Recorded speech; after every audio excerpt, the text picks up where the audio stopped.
was shot and killed after an altercation supposedly broke out at a bowling alley. Why does this keep happening to guys with their whole life ahead of them and the world at their fingertips? Takeoff, Quavo, and 40 to 50 others were at 810 Billiards and Bowling in Houston for a private party celebrating Halloween. The party was supposed to end around 1 a.m., but it continued into the morning as parties do, with many staying behind, including Quavo and Takeoff.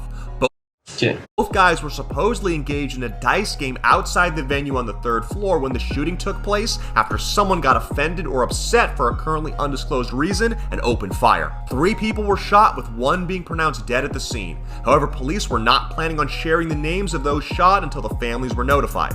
They could not keep a lid on this though, and news immediately started coming out that Takeoff was one of the people shot and the only one that was killed, while 2 others were rushed to the hospital after the shooting.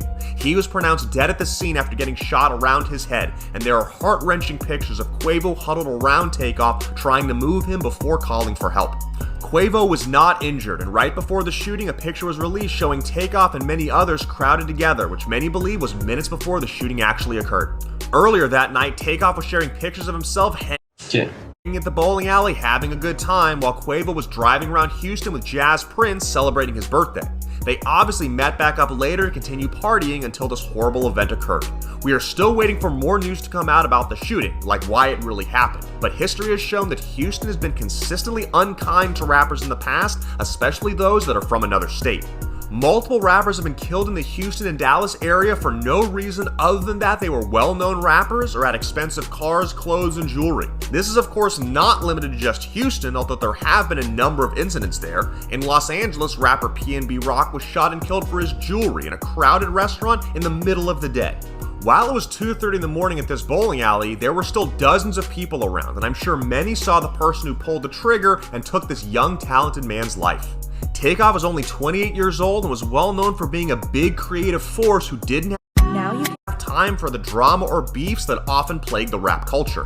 Now, we don't know if there was more behind this shooting, if someone was there with bad intentions just looking for an opportunity or something like that. But what we do know for sure is that this is yet another example of someone acting recklessly and murdering an impactful artist for no reason in front of multiple witnesses.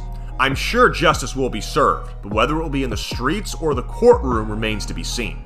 As part of the Migos, which included Quavo and Offset, Takeoff reached international fame with hits like Bad and Bougie, T-Shirt, and Motorsport, and Migos was at the top of the rap world for quite a while until recently when the group seemed to split up due to some internal creative strife.